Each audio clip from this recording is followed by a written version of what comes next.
Hello નમસ્કાર વિદ્યાર્થી મિત્રો, આજે આપણે વાર્ષિક પરીક્ષા 2023-24 આધારિત ધોરણ 9 અને વિષય ગુજરાતી પેપરનું સંપૂર્ણ સોલ્યુશન આપણા વિડીયોની અંદર જોવાના છે. તો આ વિડીયોને અંત સુધી જોવાનું ભૂલતા નહીં. ચેનલ ઉપર જો પ્રથમ વખત આવેલા હો તો ચેનલને સબસ્ક્રાઈબ કરી દેજો અને આ વિડીયોને તમારા અન્ય મિત્રો સુધી શેર કરી દેજો. તો વાત કરીએ વિભાગ એ જે ગદ્ય વિભાગ છે અને એની અંદર અ છે કે નીચે આપેલા જોડકા યોગ્ય રીતે જોડો. તો અહીંયા પાત્ર આપેલું છે અને પાત્ર કઈ યુક્તિ બોલે છે, પંક્તિ બોલે છે એ આપણે અહીંયા જણાવવાનું છે. તો પહેલું છે કે ભાઈ માંડણ ભગત. તો માંડણ ભગત છે એ માંડણ ભગત કઈ પંક્તિ બોલે છે એ આપણે જણાવવાનું છે. તો માંડણ ભગતની અંદર જવાબ આવશે ચોથા નંબરની કે શેઠ છો, શેનો વેપાર કરો છો. બીજું છે કે અમરત કાકી. તો એ કહે છે કે અબુધ દીકરીનું દુનિયામાં કોઈ નહીં એવું એ કહે છે. ત્યારબાદ ત્રીજા નંબર ઉપર સોડો છે. તો એ કહે છે કે એલા તમે નમક હલાલ કે નમક હરામ. અને બાબુ એની અંદર ત્રીજા નંબરનું આવશે અરે એ તો આપણો દેવલો હતો. બ છે કે કૌંસમાં આપેલા શબ્દમાંથી યોગ્ય શબ્દ પસંદ કરી ખાલી જગ્યા પૂરો. એમાં પહેલું છે કે રઘુનાથ પુરુષોત્તમ પરાંજપે ખાલી જગ્યા વિદ્યાપીઠમાં પ્રથમ આવ્યા હતા. તો જવાબ આવશે કેમ્બ્રિજ. છઠ્ઠું છે કે જંતુ જગતના દર્શન માટે રાતનો શાંત ખાલી જગ્યા સમય યોગ્ય છે. તો અહીંયા જવાબ આવશે નીરવ. સાતમું છે કે અરુણિમા ખાલી જગ્યા એક્સપ્રેસમાં લખનૌથી દિલ્હી જતી હતી. તો અહીંયા આવશે પદ્માવત. અને વિનોબા કહે છે કે ભારતનો ખાલી જગ્યા વૈભવ અદ્વિતીય છે. તો જવાબ આવશે વિચાર વૈભવ. ત્યારબાદ આગળનો જે પ્રશ્ન છે કે નીચેના પ્રશ્નોના એક વાક્યમાં ઉત્તર લખવાના છે. એમાં 9મો પ્રશ્ન છે કે ચોરીની ભૂલ સ્વીકારવામાં ગાંધીજીની જીભ કેમ ઉપડતી નથી. 10મો બાબુનું કયું પુણ્યકર્મ તેને સ્વર્ગમાં લઈ ગયું. છે કે નીચેના પ્રશ્નોના 3-4 વાક્યમાં ઉત્તર લખો. એમાં 11મો છે કે અમરત કાકીએ દવાખાનામાં મંગુ માટે કરેલી ભલામણો નોંધો. અરુણિમા દ્વારા ભારતના યુવાનોને કયો સંદેશ મળે છે. 13મો પ્રશ્ન કે નાનજીભાઈ મહેતાના જીવનનો પંચશીલ સિદ્ધાંત જણાવો. અને એ છે કે નીચેના પ્રશ્નોના 8-10 વાક્યમાં મુદ્દાસર ઉત્તર લખો. 14મો છે કે ચોરી અને પ્રાયશ્ચિત પાઠને આધારે ગાંધીજીના ગુણોનું વર્ણન કરો.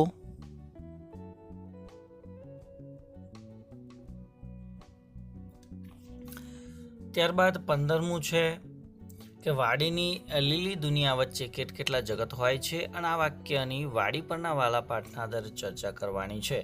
16મું સોડાની મહેમાન ગતિનું પણ તમારે વર્ણન કરી દેવાનું છે. ત્યારબાદ વાત કરીશું વિભાગ 2. એમાં પણ જોડકા છે, એમાં પદ્યકૃતિ અને તેનો સાહિત્ય પ્રકાર છે. તો પછી સામળીઓજી બોલ્યા તો એનો જવાબ આવશે ત્રીજા નંબર પર, એ આખ્યાન ખંડ છે. મરજીવિયા તો એ સોનેટ છે. તેજમલ તો એ લોકગીત છે. અને મારા સ્વપ્નમાં આવ્યા હરી તો એ આવશે ઉર્મી ગીત. ત્યારબાદ ખાલી જગ્યા કે જિંદગીથી જે ન ડરે તે ખાલી જગ્યાને ડરાવી શકે તો એ આવશે મોત. વિકટ પરિસ્થિતિમાં માના આલિંગનમાં જે ખાલી જગ્યા મળે તે અવર્ણનીય હોય છે તો એની અંદર આવશે હૂંફ. દીકરીને હોસ્ટેલ ખાલી જગ્યા જેવી લાગે છે તો જવાબ આવશે કાંટા જેવી. જે કામ કરે તેની ખાલી જગ્યા થાય છે તો અહીંયા જવાબ આવશે જીત થાય છે. ત્યારબાદ ક છે કે નીચેના પ્રશ્નોના એક વાક્યમાં ઉત્તર લખવાના છે કે સાંજ સમય સામળીઓ કાવ્યનો સાહિત્ય પ્રકાર જણાવો. તો એ સાંજ સમય સામળીઓ કાવ્યનો સાહિત્ય પ્રકાર આવશે પદ છે. રસ્તો કરી જવાના કાવ્યના કવિનું નામ તો અમૃત ઘાયલ છે. ત્યારબાદ છે કે નીચેના પ્રશ્નોના 3-4 વાક્યમાં ઉત્તર લખવાના કે સાંદીપની ઋષિની ચિંતા તમારા શબ્દોમાં વ્યક્ત કરો. બીજું છે કે આગને કોણ ઠારી શકે છે. અને દાંત રંગાવ્યા બાબતે તેજમલ કયો ખુલાસો આપે છે. એ છે કે નીચેના પ્રશ્નોના 8-10 વાક્યમાં મુદ્દાસર ઉત્તર લખો કે હરિમિલનને તમારા શબ્દોમાં વર્ણવો. ગોદમાતની ક્યાં ગીતનો ભાવાર્થ સ્પષ્ટ કરો. અને મરજીવિયા કાવ્યમાં વ્યક્ત થતો જીવન માટેનો દ્રષ્ટિકોણ તમારા શબ્દોમાં વર્ણન કરવાનો છે.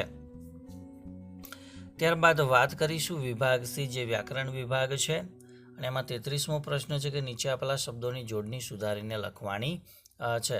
તો અહીંયા જે પ્રતિબિંબ છે તો જવાબ આવશે આ પ્રમાણે પ્રતિબિંબ, એટલે કે ત્રીજા નંબરનો જવાબ સાચો છે. અને અપ્સરાની અંદર આ પ્રમાણે અપ્સરા લખવાનું છે. ત્યારબાદ 34મો પ્રશ્ન છે કે નીચે આપેલા શબ્દની સંધિ છોડો. તો નયન, તો જવાબ આવશે ને વત્તા અન.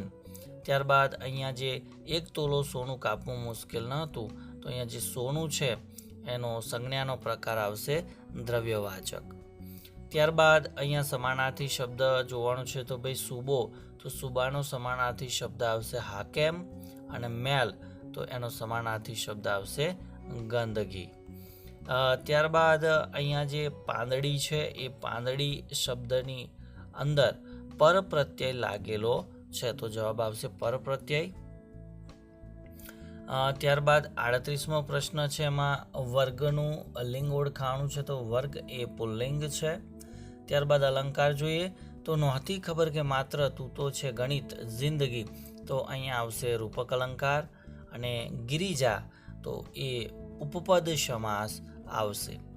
ત્યારબાદ માગ્યા પ્રમાણે ઉત્તર લખવાના છે કે વિશેષણ શોધવાનું છે.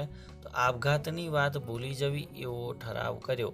તો અહીંયા શું છે તો કે આપઘાત એ વિશેષણ જે સંબંધવાચક દર્શાવે છે. સર્વનામ શોધવાના છે કે એક ગામમાં ખાસ હું કોઈને ઓળખું નહીં, તો એ ગામ આવશે અથવા તો હું કોઈને એ આવશે જવાબ. અને બચલા એનો શિષ્ટ રૂપ આવશે બચ્ચા. ત્યારબાદ 44મો જે પ્રશ્ન છે, અસલનું વિરોધી આવશે નકલ. ઋષિ ધર્મપત્નીને પૂછે છે, તો આ વર્તમાન કાળનું વાક્ય છે. ધાન ન રહેવા દેવું, એનો અર્થ થશે કંગાળ કરી નાખવા. બીજું, ભોજન કરવા છતાંય ધરાય નહીં એવું એને અકરાંત્યું કહેવામાં આવે છે. શબ્દ સમૂહ માટે એક શબ્દ. ડોસા ફરીથી બોલ્યા, તો કર્મણીની અંદર જોઈએ તો ડોસાથી ફરીથી બોલાયું. બીજું કે શેરપા તે યાદ કરાવતા ખૂબ ગુસ્સે થતો હતો. નિષેધ વાક્ય બનાવવાનું, તો શેરપા તે યાદ કરાવવા ખૂબ ગુસ્સે થતો ન હતો. ત્યારબાદ હોસ્પિટલના ડૉક્ટર અને ફાર્માસિસ્ટે રક્તદાન કર્યું, તો આ સંયુક્ત વાક્ય છે. ત્યારબાદ દારિદ્ર્યમાં આપણે ધ્વનિ છૂટા પાડવાના છે. ત્યારબાદ અહીંયા બંદૂકમાંથી સનન કરતી ગોળી છૂટી, તો સનન એ રવાનુકારી શબ્દ છે. ત્યારબાદ વિભાગ ડીની અંદર જે પંક્તિ આપેલી છે, સફળતા જિંદગીની હસ્તરેખામાં નથી હોતી અને ચણાયેલી ઇમારત એના નકશામાં હોતી નથી, અથવાની અંદર પણ પૂછેલો છે. ત્યારબાદ તમારે ઉનાળામાં વેકેશનમાં પ્રવાસે જવાનું છે, એનો પત્ર પપ્પાને લખવાનો છે. અને પ્રજાસત્તાક દિનની ઉજવણી, આ દરેકના આપણે પ્રશ્નો જોવાના છે, જવાબો જોવાના છે.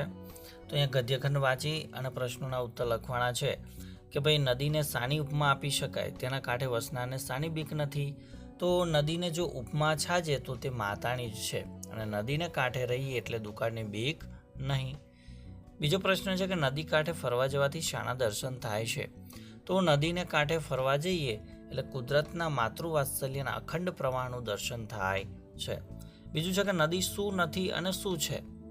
તો નદી ઈશ્વર નથી, પરંતુ ઈશ્વરનું સ્મરણ કરાવનાર દેવતા છે. અને ગદ્યખંડને યોગ્ય શીર્ષક આપવું હોય તો નદી જન સમાજની માતા, એ પ્રમાણે આપણે આપી શકીએ છીએ. અથવાની અંદર કાવ્ય પંક્તિ વાંચવાની છે અને એની નીચે આપેલા પ્રશ્નોના ઉત્તર લખવાના છે. કે નાનકડા દીપને પોતાનું જીવન કેવું લાગે છે, તો જવાબ આવશે તુચ્છ લાગે છે. વ્યવમાં કોણ શોભે છે, તો સૂર્ય અને ચંદ્ર. માટીનું કોડિયું કયો ભાવ સેવે છે, તો એ આવશે અલ્પતાનો ભાવ. અને કોડિયાને કવિ શું કહે છે, તો કે અલ્પ છતાં મહાન કહે છે. ત્યારબાદના નિબંધ આપેલા છે, આ ત્રણમાંથી આપણે એક નિબંધ લખવાનો હોય છે. તો અહીંયા પંક્તિ આપેલી છે, એ પંક્તિ તમે જોઈ શકો છો, બરાબર. એનો જવાબ પણ તમે અહીંયા નિહાળી શકો છો કે સફળતા જિંદગીની હસ્તરેખામાં નથી હોતી અને ચણાયેલી ઇમારત તેના નકશામાં હોતી નથી, તો એ તમે અહીંયા જોઈ શકો છો. ત્યારબાદ અથવાની અંદર બીજો વિચાર વિસ્તાર કે નીચે દ્રષ્ટિથી નવ કરે જે મોટા કહેવાય, સતલાંગન જોશી કરે તો એ તૃણ નહીં ખાય, તો એનો જવાબ પણ તમે અહીંયા નિહાળી શકો છો. ત્યારબાદ જે પત્ર છે કે આ ઉનાળા વેકેશનમાં તમે મિત્રો સાથે પ્રવાસ કરવાનું આયોજન કરો છો તો પ્રવાસની મંજૂરી માંગતો પત્ર તમારા પિતાજીને લખવાનો છે. તો એનો નમૂનો પણ તમે અહીંયા જોઈ શકો છો અને એ પ્રમાણે તમારે આ પત્ર લખી દેવાનો છે. ત્યારબાદ અહીંયા જે અહેવાલ છે કે ભાઈ પ્રજાસત્તાક દિનની ઉજવણીનો અહેવાલ તમારે લખવાનો છે. તો અહેવાલનો પણ નમૂનો તમારે અહીંયા જોઈ શકો છો. ત્યારબાદ નિબંધ છે કે ભાઈ વિજ્ઞાન વરદાન કે અભિશાપ. તો આ નિબંધ પણ તમે અહીંયા સ્ક્રીન ઉપર જોઈ શકો છો. તો મિત્રો ધોરણ 9 વિષય ગુજરાતીનું સંપૂર્ણ પેપર સોલ્યુશન આપવાનો પ્રયત્ન કર્યો. તો ચોક્કસથી આ વિડીયો તમને ગમ્યો હશે તો વિડીયોને લાઇક કરી દેજો, શેર કરી દેજો અને ચેનલ ઉપર જો પ્રથમ વખત આવેલા હો તો ચેનલને સબસ્ક્રાઈબ કરી દેજો અને આ વિડીયોને તમારા અન્ય મિત્રો સુધી પહોંચાડવાનું બિલકુલ પણ ભૂલતા નહીં. Thank you. આભાર.